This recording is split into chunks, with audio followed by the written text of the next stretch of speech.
ကဲ့ပါဗျာဒီပတ်မှာတော့ကျွန်တော်တို့ဗြိတိန်ဂျပန်ထိုင်းစင်ကာပူစတဲ့နိုင်ငံတွေနဲ့မန္တလေးမြို့ကတော်တော်ရှင်တွေရဲ့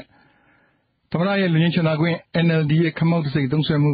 စတဲ့ကိစ္စတွေပါဝင်တဲ့အကြောင်းအရာတွေနဲ့ပတ်သက်ပြီးမေးမြန်းထားချက်တွေကိုဒေါ်ဆန်းစုကြည်ကပြန်လည်ဖြေကြားမှာဖြစ်ပါဗျာဟုတ်ကဲ့ရှင်တို့ဗမာတွေတရားများထားတဲ့ခေါင်းဆောင်ဒီမိုကရေစီရှင်းရဖို့ဒီလူတွေတွေချစ်တဲ့တို့တော်ရရှင်အပေါင်းရွှင်လန်းချမ်းမြေ့ကြပါရဲ့လားခင်ဗျာလူလူနဲ့ဒေါအောင်ဆန်းစုကြည်အစီအစဉ်ကိုစောင့်မျှော်နားဆင်နေကြတဲ့အတွက် RFA ကအထူးပဲလေးစားဂုဏ်ယူရပါတယ်ခင်ဗျာကဲခုမှဆိုရင်ဒီအပတ်မေးခွန်းရှင်နေအကြောင်းပြောပြပါဦးလားခင်ဗျာဟုတ်ကဲ့ကိုညောင်ဝင်းရေနိုင်ငံရေးအကျဉ်းသားတွေကိစ္စမေးမြန်းထားတဲ့လန်ဒန်မြို့ကကိုထိန်လင်းနဲ့ဒီအပတ်စကြပါလေဗျာအပြီးတော့ဂျပန်ကမဆန်းဆန်းတစ်နဲ့ဦးလိုက်အေးမန္တလေးကမတ်ထွေးထွေထိုင်းကကိုတက်ခိုင်နဲ့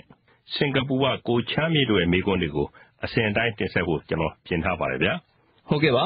လန်ဒန်မြို့က Burma Democratic Concern အဖွဲ့ဝင်ကိုထိန်နှင်းကဦးသိန်းစိန်အစိုးရရဲ့လူငင်းချမ်းသာခွင့်နဲ့ပတ်သက်ပြီးဒေါအောင်ဆန်းစုကြည်သဘောထားကိုအခုလိုမေးမြန်းခဲ့ပါတယ်မင်္ဂလာပါအန်ဒီဒေါအောင်ဆန်းစုကြည်ခင်ဗျာ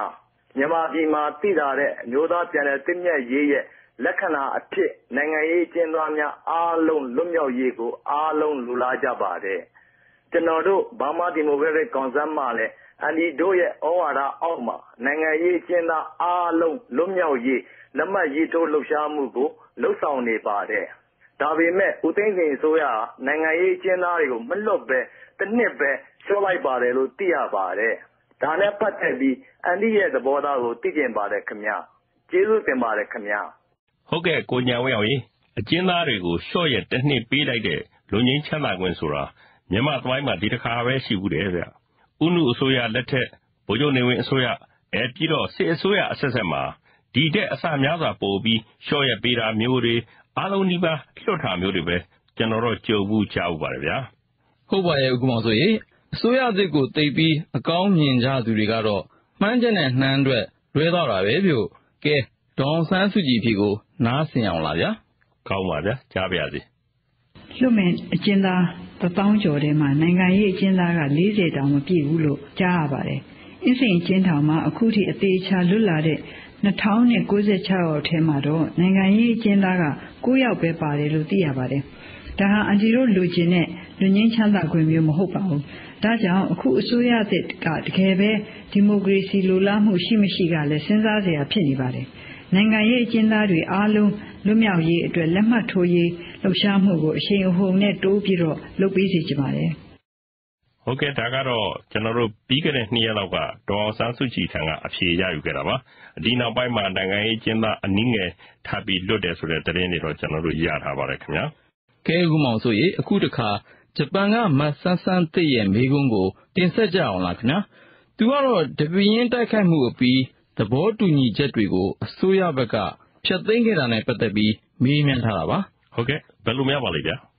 အန်ဒီစုရှင်ကျမစန်းစန်းတစ်ပါအန်ဒီစုကိုမေးချင်တာလေးရှိလို့ပါဒီဘေးရင်မှာအသက်ဆုံးရှုံးခဲ့ရသူတွေနစ်နာခဲ့ရသူတွေအတွက်ရော်ကြေးပေးဖို့အစိုးရဘက်ကသဘောတူထားခဲ့ပြီးမှကတိပြတ်သွားခဲ့ရတယ်ဆိုတာသိရပါတယ်ရှင်NLD ပါတီအနေနဲ့ရောအဲ့ဒီနစ်နာသူတွေအတွက်တစုံတရာကူညီဆောင်ရွက်ပေးဖို့အစီအစဉ်ရှိပါသလားဆိုတာကိုသိပြရစေရှင်ကျေးဇူးအများကြီးတင်ပါတယ်အန်တီစုကျမ်းပါပါစေလို့လည်းဆုတောင်းပါတယ်ရှင်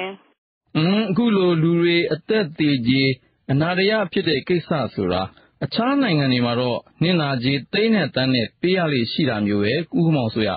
အဲ့ဒီတော့သေဆုံးသူဥယေ90နဲ့100ကြားရှိတယ်လို့ခံမှန်းပြောဆိုတာလဲကြားဘူးပါတယ်ဗျာဟုတ်ကဲ့ကိုညောင်ဝင်းကျွန်တော်လည်းအဲ့လိုပဲကြားခဲ့ရဘူးပါတယ်အဲ့တော့ဒေါ်ဆန်းစုကြည်ရဲ့အဖြေစကားကိုကျွန်တော်တို့ကနားဆင်ကြအောင်လားဗျာဟုတ်ကဲ့ပါဒီပရင်မှာအသက်ဆုံးရှုံးခဲ့သူတွေနစ်နာခဲ့သူတွေနဲ့ပတ်သက်လို့အဖွဲ့ဝချုပ်ဝင်တွေကအချင်းချင်းတတ်နိုင်သလောက်ကူညီပေးကြတယ်လို့သိရပါတယ်အန်တီနဲ့ပြောဆိုဆွေးနွေးတာတွေမပြတ်သွားခင်ကတချို့ကိစ္စတွေကိုအာဏာပိုင်တွေကလည်းလုပ်ပေးတာရှိပါတယ်လွန်ခဲ့တဲ့6နှစ်အတွင်းမှာတော့အန်တီလည်း NLD နဲ့အဆက်ပြတ်နေလို့ကိုယ်တိုင်လိုက်မလုပ်နိုင်ခဲ့ပါဘူးလှုပ်ရှားရှိတာတွေကြံနေရင်လှုပ်ဖို့သတိပေးလိုက်သလိုဖြစ်နေတဲ့သမီးရဲ့ပြောပြချက်အတွက်ကျေးဇူးတင်ပါတယ်အသေးချာပြန်ပြီးတော့စုံစမ်းပါမယ်ကဲအခုတစ်ဆက်တည်းမှာပဲဂျပန်ကဦးလှိုင်အေးရဲ့မိကုံကိုတင်ဆက်ရအောင်ဗျာသူကတော့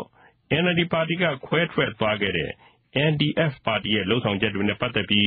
းဒေါ်အောင်ဆန်းစုကြည်ရဲ့သဘောထားကိုရှင်းရှင်းလင်းလင်းသိကျင်လို့မေးထားတာပါခင်ဗျာအမခင်ဗျာကျွန်တော်တူတူမျိုးကမြန်မာဒီမိုကရေစီအဖွဲ့ချုပ်ရဲ့ဥက္ကဋ္ဌဦးလိုက်ဖြစ်ပါရခင်ဗျာကျွန်တော်မေးချင်တဲ့မေးခွန်းကတော့ဒီ NLD ရဲ့ရွေးကောက်ပွဲမဝင်မှုသုံးဖြတ်ချက်ကိုကြောခိုင်းပြီးတော့ပြီးသားပါတီထောင်တဲ့ပုဂ္ဂိုလ်များကိုအဖွဲ့ကိုအမအနေနဲ့ဘယ်လိုသဘောထားပါလဲခင်ဗျာအဲ့ဒီအဖွဲ့ဟာ NLD က1990ခုရွေးကောက်ပွဲမှာအနိုင်ရခဲ့တဲ့အမှတ်တသိပ်ခမောက်တသိပ်ကိုသုံးဆွဲနေတာလေအမအနေနဲ့ဘယ်လိုသဘောထားပါလဲခင်ဗျာအဲ့ဒါလေးကိုကျွန်တော်တို့အများပြည်သူသိအောင်လို့ဖြေချပေးသိချင်ပါတယ်ဟုတ်ကဲ့ခင်ဗျာ NDF အမျိုးသားဒီမိုကရေစီအင်အားစုပါတီနဲ့ပတ်သက်ပြီးအခြား NLD ခေါင်းဆောင်တွေရဲ့သဘောထားကိုကျွန်တော်တို့ကာလအတန်ကြာကလေးကကြားခဲ့ရပြီးပါပြီအခုတော့ဒေါ်အောင်ဆန်းစုကြည်ရဲ့ကိုယ်တိုင်ပြောစကားကိုနားဆင်ရမှာပေါ့ဗျာဟုတ်ပါဗျာ2010ရွေးကောက်ပွဲနဲ့ပတ်သက်တဲ့ကိစ္စတွေကို NLD ကတရားဝင်ဖြေရှင်းထားတဲ့အတိုင်းကျွန်မလည်းမြင်ပါတယ်ဒီမိုကရေစီမူအရလူတိုင်းဟာကိုယ်ဆန္ဒနဲ့ကိုရှိတာကိုလက်ခံတယ်လို့ဒီမိုကရေစီကျင့်စဉ်အရအများစုရဲ့ဆုံးဖြတ်ချက်ကိုလူနည်းစုကလေးစားလိုက်နိုင်အောင်မှာဖြစ်တယ်လို့ယုံပါတယ်ခမောက်ပုံကိုအများပြည်သူက NLD နဲ့ဆက်ဆက်ပြီးမြင်ကြတာမို့ NLD နဲ့ဆန့်ကျင်တဲ့လမ်းရွေးပြီးဒီခမောက်တစ်စိတ်ပဲသုံးတာကတော့ပြည်သူကိုဇဝေဇဝါဖြစ်စေလို့မသိလျော်ဘူးလို့လည်းယူဆပါတယ်ကဲကိုညာဝေအောင်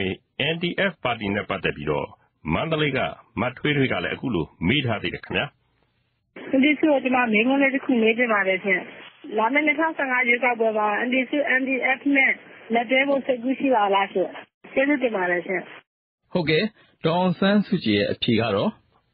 2015ခုနှစ်ရွေးကောက်ပွဲအကြောင်းစတင်ပြီးတော့စဉ်းစားဖို့အခြေအနေတွေမပေါ်ပေါက်သေးတာကြောင့်ရွေးကောက်ပွဲနဲ့ပတ်သက်တဲ့ကိစ္စတွေကိုလည်းအန်တီတို့မစဉ်းစားသေးပါဘူးဟုတ်ကဲ့အခုဆက်မဲ့မေးခွန်းရှင်ကတော့ထိုင်းနိုင်ငံကကိုတက်ခိုင်ပါသူကပြည်ပထွက်ပြီးလောက်ကင်သူတွေကြောင့်တိုင်းပြည်နစ်နာမဲ့အရေးကိုမေးထားပါတယ်ကိုညာဝင်းအောင်ဟုတ်ကဲ့ခင်ဗျာဒေါ်အောင်ဆန်းစုကြည်ခင်ဗျာကျွန်တော်ကတော့ရွှေပြောင်းလုံသမားရေးလုပ်နေတဲ့တက်ခိုင်လို့ခေါ်ပါတယ်ခင်ဗျာအခုဒေါ်အောင်ဆန်းစုကြည်ကိုကျွန်တော်မေးချင်တဲ့ကိစ္စကကျွန်တော်တို့မြန်မာပြည်ကရွှေပြောင်းလုံသမားတွေကထိုင်းနိုင်ငံမှာလည်းရှိတယ်မလေးရှားမှာလည်းရှိတယ်ကျန်တဲ့နိုင်ငံတွေလည်းရှိတယ်ပေါ့နော်အဲ့တော့ဒီတိုင်းပြည်ရဲ့ကုန်ထုတ်ဆောင်ရမှုတွေကတိုင်းပြည်ပြင်ပကိုရောက်နေတဲ့အခါကြတော့နောက်တစ်ချိန်လာမယ့်အနာဂတ်10နှစ်20ကြာလို့ရှိရင်တိုင်းပြည်မှာဒီမျိုးဆက်တွေကုန်လာတဲ့အခါကြလို့ရှိရင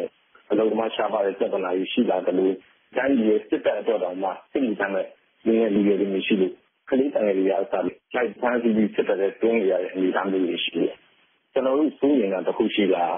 တိုင်းပြည်မှာလူသားအရင်းနဲ့ပုံဆုံးလာတဲ့အနေအထားမျိုးတွေရှိလာတဲ့အတွက်ကြောင့်ဒေါ်အောင်ဆန်းစုကြည်အနေနဲ့တိုင်းပြည်လူထုရောသက်ဆိုင်တဲ့လူတွေအကုန်လုံးကိုဘယ်လိုအတင်းကောင်မျိုးပြီးနိုင်ကောင်းမလဲလို့ကျွန်တော်ဒေါ်အောင်ဆန်းစုကြည်ကတောင်းဆိုချင်ပါတယ်ခင်ဗျာဒေါ်အောင်ဆန်းစုကြည်ကျမ်းပါပါခင်ဗျာဟုတ်ကဲ့ပြည်တွင်းမှာနေထိုင်လုပ်ကိုင်စားတော့ရတာမလွယ်ကူတော့ကျွန်တော်တို့အားလုံးအပါအဝင်နိုင်ငံခြားထွက်ကြသူတွေများလာတာကတော့အမှန်ပါပဲဥက္ကမောင်ဆိုရင်ကဲဒေါ်အောင်ဆန်းစုကြည်ရဲ့အဖြေစကားကိုနားဆင်ကြအောင်လားခင်ဗျာကောင်းပါပြီဗျာ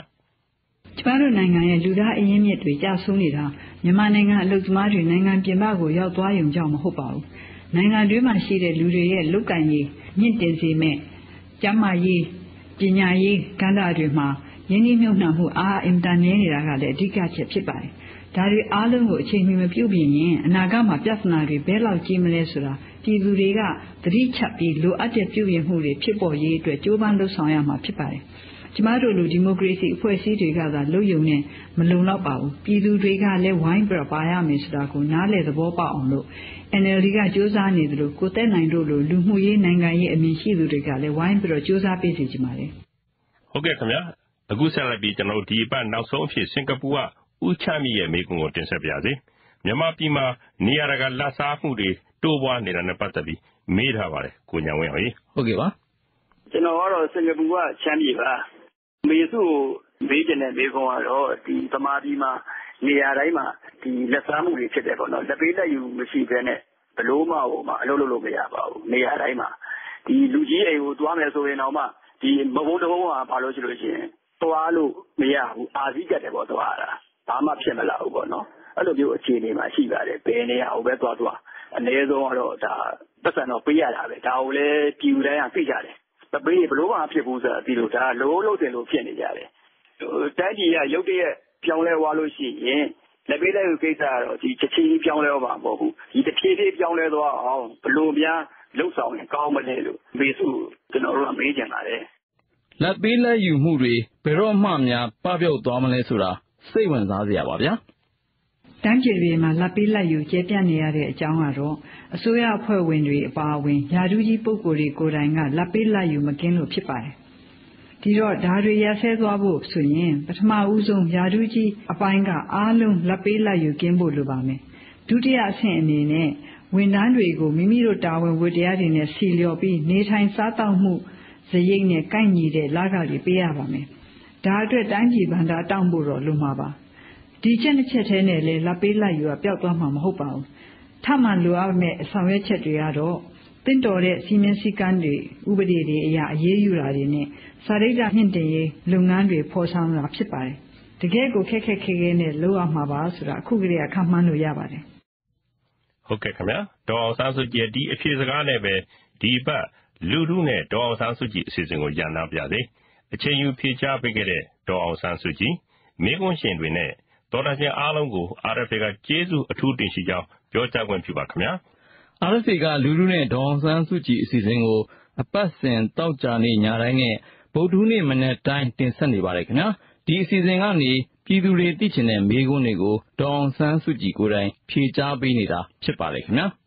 လူထုနဲ့ဒေါ်အောင်ဆန်းစုကြည်အစီအစဉ်အတွက်ကျွန်တော်တို့ RFA ကတီးသန့် email လိပ်စာတစ်ခုဖွင့်ထားပါတယ်ခင်ဗျာအဲ့ဒီ email လိပ်စာကတော့ dask@rfa.org ဖြစ်ပါတယ်ထပ်ဆင့်ပြောပြစီခင်ဗျာ dask@rfa.org ဖြစ်ပါတယ်ခင်ဗျာမိခွန်းတွေကိုတိုတိုနဲ့လိုရင်းပဲရေးသားပေးဖို့စီလိုပါတယ်